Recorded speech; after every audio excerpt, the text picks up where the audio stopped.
Hello, my name is Chrissy Hodges, and I'm going live today to talk a little bit about OCD again. I'm going to try to make this quick because yesterday I know I was rambling a bit, so I want to make this really short and sweet for you for OCD Awareness Week. Woohoo!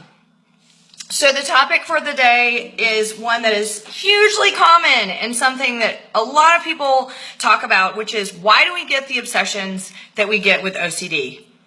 Unfortunately, I can't come up with an answer that's going to be groundbreaking. The truth is that nobody knows.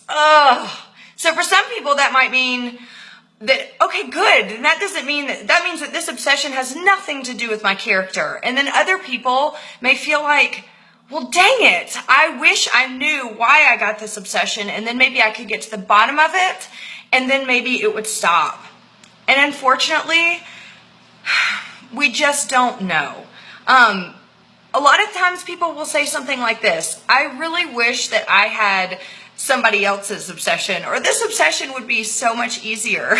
And the OCD therapist that I work as a peer support for and a coach for, he always says, be careful what you wish for. And this is truth in my case. Just really quickly, after I got through the obsessions I had as a teenager and into my 20s, and I got treatment for it, then when I got into my 30s, I developed relationship OCD, and I remember thinking, I used to think this would be so easy.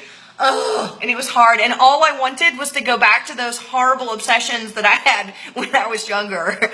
So the truth is that we're always going to think that somebody else's obsession would be easier. Why? Because it's not one that we have anxiety about. And okay, so I have the fear of throwing up, and some of y'all out there might be like, girl, that's nothing.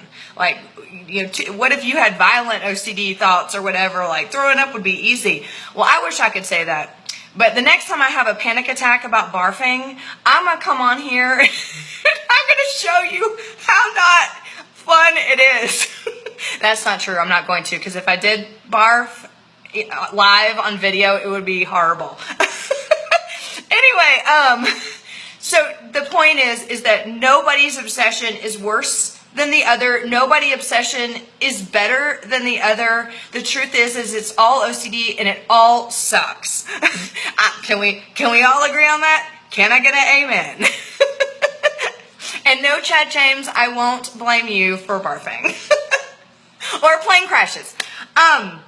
Anyway, I want to give you a quick analogy of why, when an OCD thought hooks. This is called the bully theory. So Matt Miles, who has effective OCD treatment, who I work with here, he talks about the OCD bully and how obsessions hook. So it's basically like this. Okay, so if you have OCD and you have a tendency to have obsessions, I call them baiting obsessions. So you may have an obsession that you're thinking about for a little while. It may hook you a little bit, but you're not quite there yet. It's kind of like a bully, okay? So if you're sitting in the classroom and the bully's behind you and he's like, oh, your shoes are ugly today. And you're like, ugh, you're just a bully, go away. Or he says, well, your hair looks ugly today and it's gross and it's big and fluffy like mine is. And I've had people say that to me, but I don't care. I don't care about that bully.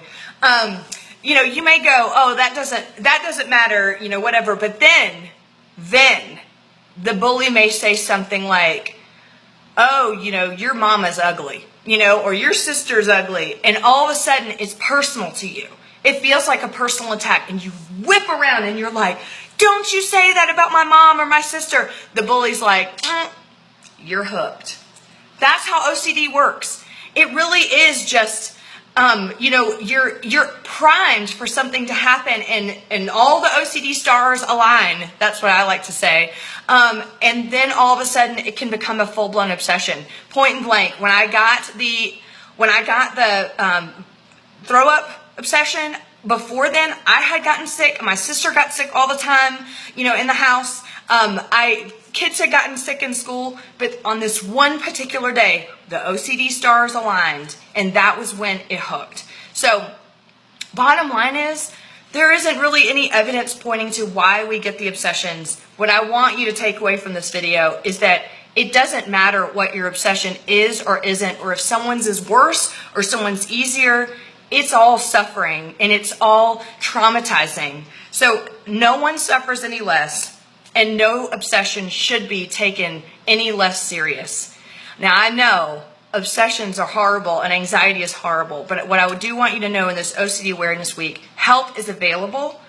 Please reach out for help. Go to the International OCD Foundation.org website, iocdf.org website, to find a therapist near you. Exposure response prevention, cognitive behavioral therapy is awesome to help. Medication can help.